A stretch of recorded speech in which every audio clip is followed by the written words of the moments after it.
नमस्कार दोस्तों, आप सभी का स्वागत है आपके अपने channel Divyansh Pathshala way to gram static GK 50 day series में आप सभी का विशेष स्वागत है। इस सीरीज का मुख्य उद्देश्य ये है कि स्टैटिक जीके का कोई भी टॉपिक ए टू जी आपका कंप्लीट कवर होना चाहिए। इससे रिलेटेड कोई भी क्वेश्चन आपका एग्जाम्स में गलत नहीं होना चाहिए। अभी हम फिलहाल मुख्य तौर पर फोकस कर रहे हैं वीडियो और एग्जाम्स के लिए। इसके साथ यूपी ट्रिपल एस सी के सभी एग्जाम और UP PRB current time UP police की भी वैकेंसी आने वाली, इसको लेकर हम प्रमुख टारगेट करेंगे। इसका हमारा डेट टारगेट है कि हम लोगों को 15 जून से पहले आप सभी का कंप्लीट कोर्स के साथ रिवीजन भी करना है, ताकि स्टैटिक जीके का कोई क्वेश्चन गलत ना हो। अगर वीडियो और एग्जाम्स थोड़ा सा डिले होता है या कुछ और होता है तो इसके साथ रिवीजन के साथ आप लोगों को इसकी टेस्ट सीरीज भी मुहैया करा देंगे। अभी टेस्ट सीरीज लेने के लिए आप दिव्यांश पाठशाला का ऑफिशियल वेबसाइट पर जाके टेस्ट सीरीज भी दे सकते हैं। आज हमारी सेकंड क्लास है। सेकंड क्लास में हम लोग मुख्य तौर पर पढ़ेंगे UNESCO world heritage sites in India. Bharat में जो भी विश्व विरासत स्थल की साइटें हैं जो इनकी संख्या 40 है, उनके बारे में डिटेल में चर्चा करेंगे। अगर ये क्लासेस आप पहले से जानते हैं तो ये क्लास आप लोगों के लिए इंपॉर्टेंट रहेगी, क्योंकि यूपी ट्रिपल एस सी ने जितने भी क्वेश्चन इस पे पूछे हैं उससे रिलेटेड सभी क्वेश्चन के बारे में चर्चा होगी। आपका कोई भी क्वेश्चन इस क्लास में के बाद से बाहर नहीं जाएगा। अगर आपको ये सभी जानकारी ये क्लास अच्छी लगती है तो सेशन को लाइक करिएगा, अपने सभी दोस्तों के साथ शेयर जरूर करिएगा। और अगर आप चैनल पर नए हैं तो चैनल को सब्सक्राइब कर लीजिए, क्योंकि आपका एक सब्सक्रिप्शन हमारे लिए मोटिवेशन का कार्य करता है। चलिए आज के सेशन को स्टार्ट करते हैं। सबसे पहले हम लोग चर्चा करते हैं विश्व विरासत स्थल की जरूरत ही क्यों पड़ी। हकीकत में जैसे अलग अलग देशों में अलग अलग विश्व के अलग अलग देशों में अलग अलग स्थल थे जिनको संरक्षण की जरूरत थी। उन संरक्षण हेतु यूनाइटेड नेशन ने एक संस्था का निर्माण किया जो विश्व स्तर पर संरक्षण का कार्य करती है, जिसका नाम यूनेस्को पड़ा। और इसका हेडक्वार्टर पेरिस फ्रांस में है और इसके वर्तमान समय के डायरेक्टर जनरल एंड्रे अज्यूल हैं। इसकी स्थापना 16 नवंबर 1945 को यूनाइटेड नेशन द्वारा की गई। ये यूनाइटेड नेशन का एक अंग है। इसने भारत में कुल 40 ऐसी साइटों का ज्ञान किया जो संरक्षण योग्य है, और इनका लगातार संरक्षण करने में यूनाइटेड नेशन विश्व स्तर पर यूनाइटेड नेशन भी मदद करता है। इन 40 साइटों में 32 साइटें जो हैं वो सांस्कृतिक स्तर पर हैं, सांस्कृतिक विरासत है, 7 हमारी नेचुरल हैं और एक हमारे मिक्स कैटेगरी। मिक्स कैटेगरी मतलब इसका सांस्कृतिक महत्व और नेचुरल महत्व दोनों ही है, दोनों ही बहुत ज़्यादा जरूरी है।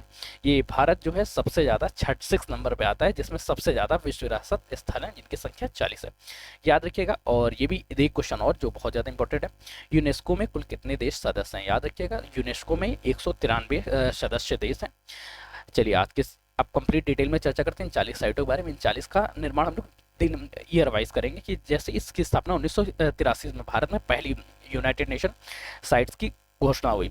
अब 1983 फिर 84 85 इस तरह चर्चा करते करते हम लोग 2021 तक पहुंचेंगे। 2022 में फिलहाल कोई भी वर्ल्ड हेरिटेज साइट्स के अंतर्गत संरक्षित नहीं हुई। सबसे पहले चर्चा करते हैं अजंता की गुफाएं। अजंता की गुफाएं की घोषणा 1983 में महाराष्ट्र में हुई। मतलब इसकी जो स्थान है वो महाराष्ट्र में 1983 में इसकी घोषणा की विश्व विरासत स्थल में बनी। इसमें एक टॉपिक और याद रखिए जो लगातार पूछा जाता है, इसमें गुफाओं की संख्या कितनी है, 29 गुफाएं हैं। और अजंता की 29 गुफाएं बौद्ध धर्म से संबंधित हैं। बहुत इंपॉर्टेंट क्वेश्चन, किससे संबंधित, बौद्ध धर्म से संबंधित है। एलोरा की गुफाएं, इसकी भी घोषणा 1983 में हुई। स्थान कहाँ पे, महाराष्ट्र में। और महाराष्ट्र से भी आपसे भी अंतर पूछा जाता है तो आप याद रखिएगा औरंगाबाद डिस्ट्रिक्ट में। ये राष्ट्रकूट वंशज द्वारा बनाई गई और उसमें 34 गुफाएं हैं, 34 प्रमुख गुफाएं। 34 गुफा में 17 जो गुफाएं वो हिंदू धर्म से संबंधित है, 12 गुफाएं जो है वो बौद्ध धर्म से संबंधित और 5 गुफाएं जो है जैन धर्म से संबंधित है। नेक्स्ट, आगरा का किला आप सभी ने देखा ही हुआ है, आगरा फोर्ट। ये कहाँ पे है इसको बताने की जरूरत नहीं है। इसमें 3 चीजें बहुत आपसे इंपॉर्टेंट पूछी जाएगी, दीवाने आम और दीवाने खास और जहांगीर पैलेस। दीवाने आम, दीवाने खास और जहांगीर पैलेस। अच्छा, दीवाने आम कहा था जहाँ पे राजा बैठ के आम लोगों की से चर्चा करते थे, आम लोगों से भाषण वार्तालाप करते थे, खास कर जहाँ से अपने मंत्री परिषद के साथ चर्चा करते। और जहांगीर पैलेस का जहाँ पे वो निवास करते थे। निर्मित किसके द्वारा किया गया, शाहजहां द्वारा निर्मित है ये। ताजमहल 1983 में, इसका भी क्या स्थान बताने लायक, ये यूपी में है और ये सफेद मार्बल से बना हुआ है। इसके साथ ये किस नदी के तट पर है, ताजमहल से ये रिलेटेड क्वेश्चन बहुत पूछा जाता है कि ताजमहल हमेशा यमुना नदी के तट पर है।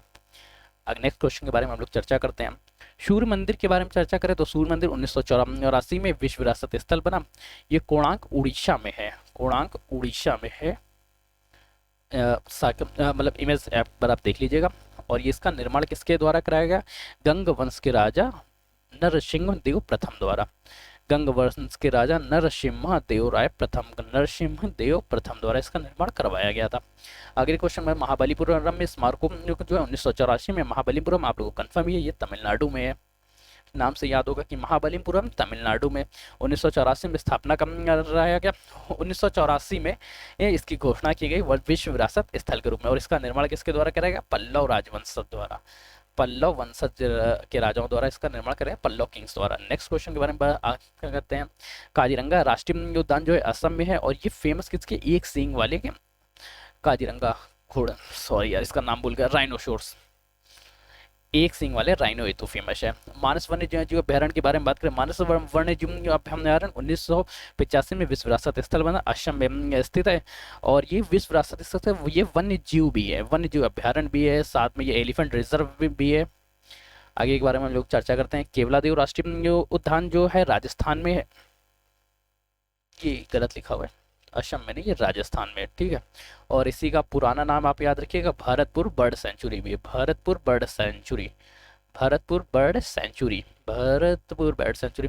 गोवा के चर्च कॉन्वेंट 1985 में विश्व विरासत स्थल बने, ये भी बताने लायक नहीं होगा, यह है कहाँ पे? गोवा में, ये कंफर्म ही होगा नाम से ही कि चर्च एंड कॉन्वेंट कहाँ पे? गोवा में। 11वें नंबर पे, 11वें विश्व विरासत स्थल के बारे में चर्चा करें तो खजुराहो स्मारकों का समूह।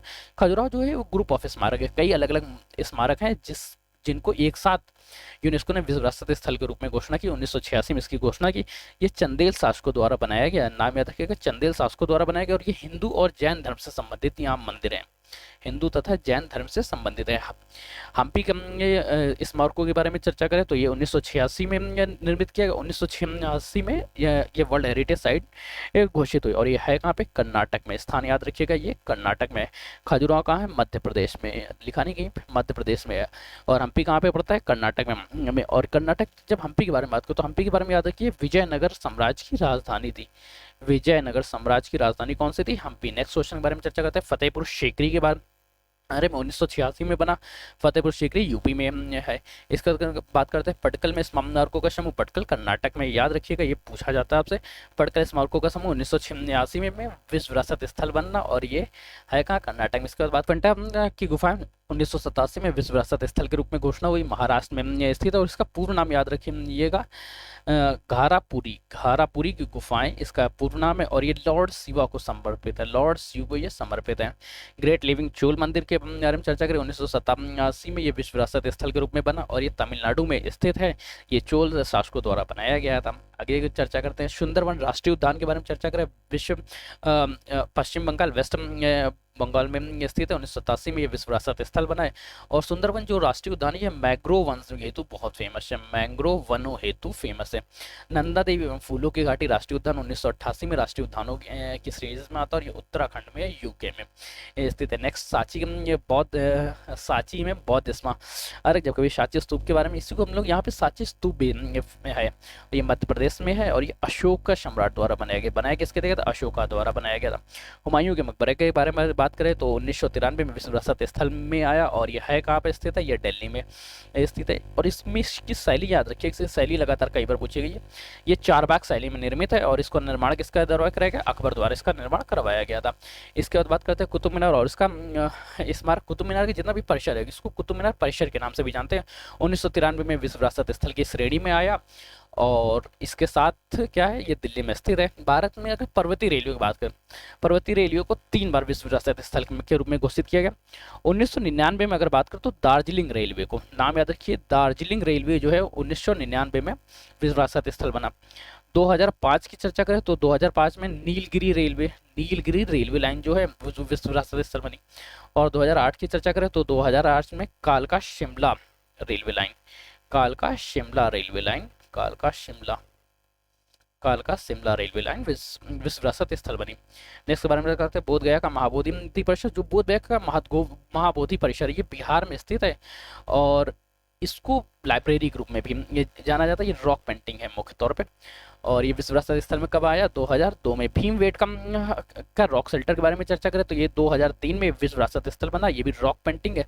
ये आप देखिए, ये जो पेंटिंग बनाई गई है, पत्थरों पे पेंटिंग बनाई गई, इसलिए ये फेमस, और ये है कहाँ पे? मध्य प्रदेश का। 2003 में इसको विश्व विरासत स्थल के रूप में घोषणा की गई। छत्रपति साहूजी टर्मिनल 2004 में मुंबई में है, इसको विक्टोरिया टर्मिनल के नाम से भी जानते थे। इसका पूरा नाम क्या था? Victoria terminals. चंपानेर, पावागढ़, पुरातत्व पार्क के बारे में बात करें 2004 में विश्व विरासत स्थल में बना। ये स्थित कहाँ है? गुजरात में। यहाँ से एक चीज और आपसे पूछा जाता है, कालिका माता टेम्पल। ये क्वेश्चन बहुत पूछा गया, कालिका माता टेम्पल। जो भी क्वेश्चन आपको लगातार यूपीएससी पूछता रहता है, उन क्वेश्चन के बारे में हम लोग डिटेल में यहाँ चर्चा करते रहते हैं। अगर आप यहाँ तक बने रहे तो आप बहुत सीरियस स्टूडेंट्स हैं, तो आप हमारे टेलीग्राम चैनल पर इसकी PDF भी पा सकते हैं। टेलीग्राम चैनल आप सर्च करिएगा दिव्यांश पाठशाला के नाम से, यहाँ पे आपको इसकी PDF भी मिल जाएगी कंप्लीट। अब बात करें लाल किला परिसर, ये भी कंफर्म होगा, लाल किला कहाँ पाया जाता है? दिल्ली में। 2007 में हमने इसको विश्व विरासत स्थल के रूप में घोषणा की गई। प्रधानमंत्री यहीं से अपना भाषण देते हैं। जंतर मंतर जयपुर में 2007 में इसको विश्व विरासत स्थल के रूप में घोषणा की गई। इसकी राजा का नाम बहुत पूछा जाता है, सवाई सिंह द्वितीय द्वारा इसका निर्माण कराया गया जंतर मंतर का। जंतर मंतर वैसे बहुत जगह हैं, पर इसमें से जो विश्व विरासत स्थल में वो जयपुर गया है। अब बात करते हैं पश्चिमी घाट के बारे में। वेस्टर्न घाट 2012 में विश्व विरासत स्थल आया। राजस्थान के पहाड़ी किले के बारे में बात करें तो ये 2013 में विश्व विरासत स्थल में आया। इसमें सिर्फ एक किला नहीं, इसमें किले हैं कई सारे, जैसे चित्तौड़गढ़ का किला, कुंभलगढ़ का किला, जैसलमेर किला, रणथंभौर किला और जयपुर किला। ये प्रमुख किले हैं। किलों के नाम नहीं पूछे जाते हैं, इसलिए कोई चर्चा के विषय नहीं है, जरूरी नहीं है आपके लिए। रानी की वाव 2014 में, रानी की वाव जो है वो 2014 में विश्व विरासत स्थल में आया। इसका स्थान याद रखिएगा, ये गुजरात में है और सरस्वती नदी के तट पे ये स्थित है। इसको बनवाया किसके द्वारा? चालुक्य वंशज द्वारा ये बनवाया गया था। ग्रेट हिमालयन नेशनल पार्क के बारे में चर्चा करें, ये 2004 में विश्व विरासत स्थल के रूप में चिन्हित किया गया और यह है कहाँ पे? हिमाचल प्रदेश में स्थित। इसके बाद चर्चा करते हैं नालंदा के बारे में। ये नालंदा महाविहार का पुरातत्व स्थल 2016 में विश्व विरासत स्थल के रूप में आया और ये है कहाँ पे? बिहार में स्थित है। इसके साथ 2 पॉइंट याद रखिएगा। सबसे पहले इसका निर्माण किसने कराया था? कुमारगुप्त प्रथम द्वारा इसका निर्माण करवाया गया और इसको नष्ट किसने किया? बख्तियार खिलजी द्वारा इसका विनाश किया गया। नेक्स्ट कंचनजंगा राष्ट्रीय पार्क सिक्किम में है। 2016 में इसको बनाया गया। इसके बारे में याद रखिएगा, ये एकमात्र ऐसा है जो मिक्स कैटेगरी का एकमात्र वर्ल्ड हेरिटेज साइट है, WHS है। और इसमें है क्या? ये नेशनल पार्क भी है, साथ में से सांस्कृतिक धरोहर भी है। अगले बारे में चर्चा करते हैं। आर्किटेक्चर वर्ल्ड ऑफ ला कॉर्बियस चंडीगढ़ का है। 2016 में इसको विश्व विरासत स्थल के रूप में बनाया गया। अहमदाबाद जो सिटी है, ये एकमात्र पहली सिटी है जिसको विश्व विरासत स्थल के रूप में चिन्हित किया गया। ये है सिटी कहाँ की? गुजरात की। 2017 में इसे विश्व विरासत स्थल के रूप में चिन्हित किया गया। मुंबई के विक्टोरियन गोथिक एवं आर्ट डोक असेंबली 2018 में इसको विश्व विरासत स्थल में के रूप में चिन्हित किया गया। मुंबई में तो यह है महाराष्ट्र में। जयपुर शहर ये दूसरा शहर बना जिसको विश्व विरासत स्थल के रूप में चिन्हित किया गया। पहला शहर कौन सा था? अहमदाबाद। याद रखिएगा, पहला आपसे इस तरह से क्वेश्चन पूछा जा सकता है कि कौन सा ऐसा पहला शहर था जो विश्व विरासत स्थल के रूप में चिन्हित किया गया? अहमदाबाद। कब? 2017 में। है कहाँ? गुजरात में। दूसरा कौन सा है? राजस्थान का जयपुर शहर है कहाँ? राजस्थान में। और कब? 2019 में। काकती रुद्रेश्वर मंदिर तेलंगाना का है। 2021 में इसको विश्व विरासत स्थल के रूप में चिन्हित किया गया। इसके बारे में याद रखिएगा, ये 39वीं सेंचुरी में बनकर ये 39वां विश्व विरासत स्थल है और ये काकती पीरियड में काकती वंशज द्वारा बनाया गया था। नाम से ही कंफर्म होगा। धौलावीरा एक हड़प्पा शहर जो है, जो गुजरात में स्थित है, गुजरात और 2021 में उसको विश्व विरासत स्थल के रूप में चिन्हित किया गया। हम लोगों ने अभी चर्चा की 40 ऐसे विश्व विरासत स्थल के बारे में। सबके बारे में अब हम लोग जो नेचुरल विश्व विरासत स्थल है, जो प्राकृतिक विश्व विरासत स्थल है, उनके हम लोग अलग से चर्चा कर लेते हैं क्योंकि ये 7 हैं, इसलिए इनके बारे में पूछे जाने की संभावना बढ़ जाती है। काजीरंगा नेशनल पार्क असम, याद रखिएगा। केवलादेव नेशनल पार्क राजस्थान का। केवलादेव राजस्थान का। मानस वाइल्ड लाइफ सेंचुरी के बारे में अगर चर्चा करें तो ये कहाँ का है? असम का। सुंदरवन के बारे में चर्चा करें तो सुंदरवन वेस्ट बंगाल का, पश्चिम बंगाल का। वेस्टर्न घाट कहाँ है? गुजरात में है, महाराष्ट्र में। वेस्टर्न का गुजरात महाराष्ट्र में है। और देखो कुल मिला के जो वेस्टर्न घाट गुजरात, महाराष्ट्र, कर्नाटक, ये कोई फिक्स नहीं है, ये पूरा घाट है। इस घाट का क्षेत्र कहाँ फैला है वो आपको याद रखना है। वेस्टर्न घाट गुजरात में भी है, महाराष्ट्र में भी है, कर्नाटका भी एरिया इसी में आता है, तमिलनाडु होता है। ये घाट है, तमिलनाडु आर्क है, ठीक है। नंदा देवी के बारे में चर्चा करें तो आपको कंफर्म रहना चाहिए। वैली ऑफ फ्लावर भी है, फूलों की घाटी भी सही कहते हैं, उत्तराखंड में यूके, याद रखिएगा। ग्रेट हिमालयन नेशनल पार्क जो है हिमाचल प्रदेश का, एचपी हिमाचल प्रदेश। अगर आप यहाँ तक बने रहें तो आपका विशेष विशेष धन्यवाद है। मैं आपसे कहूँगा, फिर से एक बार रिक्वेस्ट करूँगा कि इस सेशन को लाइक करिए, अपने सभी दोस्तों के साथ शेयर जरूर करिए। साथ में अगर आप चैनल पर नए हैं तो चैनल को सब्सक्राइब करिएगा। साथ में आप कमेंट भी कर सकते हैं, आपके कमेंट का भी बेसब्री से इंतजार रहता है कि आप किस तरह की नई वीडियोस चाहते हो और क्या इंप्रूवमेंट चाहते हैं। तब तक के लिए पढ़ते रहिए, मुस्कुराते रहिए और लगातार दोस्तों के साथ शेयर करते रहिए। धन्यवाद दोस्तों, आज के सेशन में इतना ही। कल हम लोग फिर से एक नए टॉपिक के बारे में चर्चा करेंगे। ये क्लासेस आप सभी के सिलेक्शन के लिए हैं, सिलेक्शन तक हम सभी आप सभी के साथ ही रहेंगे। चलिए दोस्तों, आज के सेशन के लिए इतना ही। धन्यवाद दोस्तों।